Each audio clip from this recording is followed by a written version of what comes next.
Hi friends, ಎಲ್ಲರಿಗೂ ನಮಸ್ಕಾರ. ಬನ್ನಿ, ಇವತ್ತು ನಾನು ಮಟನ್ ಸಾಂಬಾರು ಕ್ವಿಕ್ಕಾಗಿ ಹೇಳ್ಕೊಡ್ತಾ ಇದ್ದೀನಿ. ಹೇಗೆ ಮಾಡೋದು ಅಂತ ಒಂದ್ಸಲ ನೋಡ್ಕೊಂಬರೋಣ ಬನ್ನಿ. ಇಲ್ಲಿ ಇವತ್ತು ನಾನು 1 kg ಮಟನ್ನ ನೀಟಾಗಿ ವಾಶ್ ಮಾಡ್ಕೊಂಡು ತೊಗೊಂಡಿದ್ದೀನಿ. ಇವಾಗ ಸ್ಟವ್ ಮೇಲೆ ಒಂದು ಪಾತ್ರೆ ಇಟ್ಬಿಟ್ಟು ಮಟನ್ನ ಹಾಕ್ತಾಯಿದ್ದೀನಿ. ಒಂದು 8ರಿಂದ 10 ಟೇಬಲ್ ಸ್ಪೂನು ಆಯಿಲ್ ಹಾಕ್ಕೊತಾ ಇದ್ದೀನಿ. ಹಾಕ್ಕೊಂಬಿಟ್ಟು ನೀಟಾಗಿ ಹುರ್ಕೋಬೇಕಾಗುತ್ತೆ. ನೋಡಿ, ಆಯಿಲ್ ಹಾಕ್ಕೊತಾ ಇದ್ದೀನಿ. ಸ್ವಲ್ಪ ರುಚಿಗೆ ತಕ್ಕಷ್ಟು ಉಪ್ಪು ನೋಡ್ಕೊಂಡು ಹಾಕ್ಕೊಳ್ಳಿ. ಈ ಥರ ನೀಟಾಗಿ ಹಾಕ್ಕೊಂಡು ಹುರಿಬೇಕಾಗುತ್ತೆ. ಇವಾಗ ಸಾಲ್ಟ್ ಹಾಕ್ತಾಯಿದ್ದೀನಿ. ರುಚಿಗೆ ತಕ್ಕಷ್ಟು ಸಾಲ್ಟ್ ಹಾಕಿ ಮತ್ತೆ ಹುರಿಬೇಕಾಗುತ್ತೆ. ನೋಡಿ, ನೀಟಾಗಿ ಒಂದು 10 ನಿಮಿಷ ಮೀಡಿಯಮ್ ಫ್ಲೇಮಲ್ಲಿ ಬೇಯಿಸ್ಕೋಬೇಕಾಗುತ್ತೆ. ಅಷ್ಟೊತ್ತಿಗೆ ನಾವು ಮಸಾಲೆ ರೆಡಿ ಮಾಡ್ಕೊಳ್ಳೋಣ. ಇವಾಗ ಒಂದು 5ರಿಂದ 5 ಇಲ್ಲಾಂದರೆ 4 ಈರುಳ್ಳಿನ ತೊಗೊತಾ ಇದ್ದೀನಿ ನಾನು. ಸ್ವಲ್ಪ ಹಸಿ ಶುಂಠಿನ ಅಷ್ಟೇ, ಎಷ್ಟು ಬೇಕೋ ಅಷ್ಟು ತೊಗೋಬೇಕು. ಈರುಳ್ಳಿ ಈ ಥರ ರೆಡಿ ಮಾಡಿ ಇಟ್ಕೊಂಡಿದ್ದೀನಿ. ಸ್ವಲ್ಪ ಬೆಳ್ಳುಳ್ಳಿ, 1 kg ಮಟನ್ ತೊಗೊಂಡಿರೋದು ನಾನು. ಒಂದು ಬಟ್ಲಷ್ಟು ಕಾಯಿ, ಸ್ವಲ್ಪ ಕೊತ್ತಂಬರಿ ಸೊಪ್ಪು, ಒಂದು 2-3 ಚಕ್ಕೆ, ಇಷ್ಟನ್ನು ನಾವು ರುಬ್ಕೊಂಬರ್ಬೇಕಾಗುತ್ತೆ. ನೋಡಿ, ಬೆಂದಿದ್ದಿಲ್ಲ ಅಂತ ಒಂದು ಸಲ ಚೆಕ್ ಮಾಡಿದೆ. ನೋಡಿ, ಅದಕ್ಕೆ ಬೆಂದಿದೆ, ಎಷ್ಟು ನೀಟಾಗಿ ಬೆಂದಿದೆ ನೋಡಿ. ರುಬ್ಕೊಂಬಂದಿದ್ದೀನಿ ನೀಟಾಗಿ. ಸ್ವಲ್ಪನೇ ರುಬ್ಕೊಂಬರ್ಬೇಕಾಗುತ್ತೆ. ಒಂದೇ ಸಲ ಆದರೆ ನೀಟಾಗಿ ನುಣ್ಣಗಾಗಲ್ಲ. ನೋಡಿ, ಈ ಥರ ಎಲ್ಲ ಮಸಾಲಾನ ನಾನು ರುಬ್ಕೊಂಡು ರೆಡಿ ಮಾಡ್ಕೊಂಡು ಇಟ್ಕೊಂಡಿದ್ದೀನಿ. ಇವಾಗ ಖಾರ ನೋಡಿಕೊಂಡು ಹಾಕ್ಕೊಳ್ಳಿ. 2 ಟೇಬಲ್ ಸ್ಪೂನ್ ಚಿಲ್ಲಿ ಪೌಡ್ರ್ ಹಾಕ್ತಾಯಿದ್ದೀನಿ ನಾನು. ಇದನ್ನು ಅಷ್ಟೇ ನಾನು ರುಬ್ಕೊಂಬಂದಿದ್ದೀನಿ. ಆಮೇಲೆ ಮನೆಯಿಂದ ಮಾಡಿರೋದನ್ನೇ ಧನಿಯಾ ಪೌಡ್ರು ಯೂಸ್ ಮಾಡ್ತಾಯಿದ್ದೀನಿ. 3ರಿಂದ 4 ಟೇಬಲ್ ಸ್ಪೂನ್ ಧನಿಯಾ ಪೌಡ್ರನ್ನ ಹಾಕ್ತಾಯಿದ್ದೀನಿ. ನಾನು ಅಂಗಡಿಯಿಂದ ತಂದಿರೋದಲ್ಲ, ಮನೆಯಿಂದ ರೆಡಿ ಮಾಡ್ಕೊಂಡಿರೋದು. ನೋಡಿ, ಇದನ್ನು ಅಷ್ಟೇ ನೀಟಾಗಿ ನುಣ್ಣಗೆ ರುಬ್ಕೊಂಬಂದಿದ್ದೀನಿ.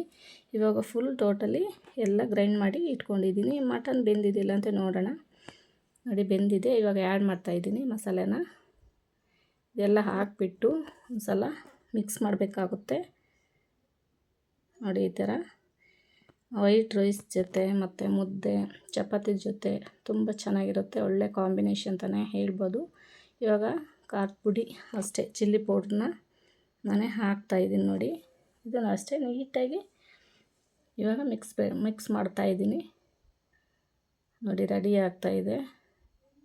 ನಮ್ಮ ನೀರನ್ನ ಅಷ್ಟೇ ಎಷ್ಟು ಬೇಕೋ ಅಷ್ಟು ನೋಡ್ಕೊಂಡು ಹಾಕೋಬೇಕಾಗುತ್ತೆ. ನೋಡಿ, ನಮಗೆ ನೋಡ್ಕೊಂಡು ಹಾಕೋಬೇಕು ನೀರು ಎಷ್ಟು ಬೇಕಂತ. ತೆಳ್ಳಗಾದರೆ ಚೆನ್ನಾಗಿರಲ್ಲ. ಲಾಸ್ಟಲ್ಲಿ ಗರಂ ಮಸಾಲೆ ಹಾಕ್ತಾಯಿದ್ದೀನಿ. ಒಂದು 6 ಟೇಬಲ್ ಸ್ಪೂನಷ್ಟು ಅರಿಶಿನ ಹಾಕ್ತಾಯಿದ್ದೀನಿ. ಇಷ್ಟೂ ನೀಟಾಗಿ ಮಿಕ್ಸ್ ಮಾಡಿಕೊಂಡು ಇಕ್ಕೋಬೇಕಾಗುತ್ತೆ. ಒಂದು ಪ್ಲೇಟ್ ಮುಚ್ಚಿದ್ರೆ ರೆಡಿ ಆಗುತ್ತೆ ಸಾಂಬಾರು. ಕ್ವಿಕ್ಕಾಗಿ ಒಳ್ಳೆ ಟೇಸ್ಟಿಯಾಗಿರುತ್ತೆ. ನಾನು ಯಾವುದೇ ಕಾರಣಕ್ಕೂ ಎಣ್ಣೆಯಲ್ಲಿ ಹುರಿದಿಲ್ಲ ಮಸಾಲೆನ, ಹಾಗೆ ಡೈರೆಕ್ಟ್ ಹಾಕಿ ಮಾಡಿರೋವಂಥ ಮಟನ್ ಸಾಂಬಾರು. ಹಳ್ಳಿ ಕಡೆ ನಾವು ಇದೇ ಥರ ಮಾಡೋದು. ರೆಡಿಯಾಗಿದೆ, ಬನ್ನಿ ನೋಡೋಣ ಹೇಗಿದೆ ಅಂತ. ಬಿಸಿ ಅನ್ನದ ಜೊತೆ, ಮುದ್ದೆ ಜೊತೆ ಸರ್ವ್ ಮಾಡ್ಕೊಂಡು ತಿಂತಾಯಿದ್ರೆ ಟೇಸ್ಟೇ ಬೇರೆ ಇರುತ್ತೆ. ನೋಡಿ, ಬಿಸಿ ರಾಗಿ ಮುದ್ದೆ ಮತ್ತು ವೈಟ್ ರೈಸು. ನೀವು ಒಂದು ಸಲ ಟ್ರೈ ಮಾಡಿ ಇದೇ ಥರ ಹೇಗಿದೆ ಅಂತ ಕಮೆಂಟ್ ಮುಖಾಂತರ ತಿಳಿಸಿ ಫ್ರೆಂಡ್ಸ್. ವಿಡಿಯೋ ಇಷ್ಟ ಆದರೆ ಹಾಗೆ ಲೈಕ್ ಮಾಡಿ, ಶೇರ್ ಮಾಡಿ, ಹಾಗೆ ಸಬ್ಸ್ಕ್ರೈಬ್ ಮಾಡ್ಕೊಂಡಿಲ್ಲ ಅಂದರೆ ಸಬ್ಸ್ಕ್ರೈಬ್ ಮಾಡ್ಕೊಳ್ಳಿ. ನೋಡಿ, ಮಟನ್ ಸಾಂಬಾರು ರೆಡಿಯಾಗಿದೆ. ನಾನು ಯಾವುದೇ ಕಾರಣಕ್ಕೂ ಯಾವುದೇ ಜಾಸ್ತಿ ಇಂಗ್ರೀಡಿಯೆಂಟ್ಸ್ ಹಾಕಿಲ್ಲ. ನಾನು ಸಿಂಪಲ್ಲಾಗಿ ಕ್ವಿಕ್ಕಾಗಿ ಮಾಡಿರೋಂಥ ಮಟನ್ ಸಾಂಬಾರು ಈಗ ರೆಡಿಯಾಗಿದೆ. ಹೇಗಿದೆ ಅಂತ ಒಂದು ಸಲ ಕಮೆಂಟ್ ಮುಖಾಂತರ ತಿಳಿಸಿ ಫ್ರೆಂಡ್ಸ್. ನೋಡಿ, ಸಿಂಪಲ್ಲಾಗಿ ಇದೆ. ಇದು ಬೇಗನೆ 10 ನಿಮಿಷದಲ್ಲಿ ಮಾಡಿರುವಂಥ ಮಟನ್ ಸಾಂಬಾರು. ಬೇಗನೆ ರೆಡಿಯಾಗುತ್ತೆ. ನೋಡಿ, ಈ ಥರ ರೆಡಿಯಾಗಿದೆ. ಒಂದು ಸಲ ಟೇಸ್ಟ್ ಮಾಡಿ ನೋಡಿಬಿಡೋಣ ಹೇಗಿದೆ ಅಂತ. ಒಂದು ಸಲ ಕಮೆಂಟ್ ಮುಖಾಂತರ ತಿಳಿಸಿ. ವಿಡಿಯೋ ಇಷ್ಟ ಆದರೆ ಹಾಗೆ ಫಾಲೋ ಮಾಡಿ. ನಾನು ಯಾವುದೇ ಕಾರಣಕ್ಕೂ ಕುಕ್ಕರಿಂದ ಮಾಡಿರೋದಲ್ಲ, ಪಾತ್ರೆಯಿಂದಲೇ ಮಾಡಿರೋದು. ಪಾತ್ರೆಯಿಂದ ಮಾಡಿದ್ರೇ ತುಂಬ ಟೇಸ್ಟ್ ಕೊಡುತ್ತೆ ಸಾಂಬಾರು. ಕುಕ್ಕರಿಂದ ಮಾಡಿದರೆ ಅಷ್ಟೊಂದು ಟೇಸ್ಟು ಸಿಗೋದಿಲ್ಲ. ನೋಡಿ, ಎಷ್ಟು ಡಿಫ್ರೆಂಟಾಗಿದೆ. ಸಿಂಪಲ್ಲಾಗಿ ಕ್ವಿಕ್ಕಾಗಿ ಮಾಡಿರೋ ಅಂಥ ರೆಸಿಪಿ.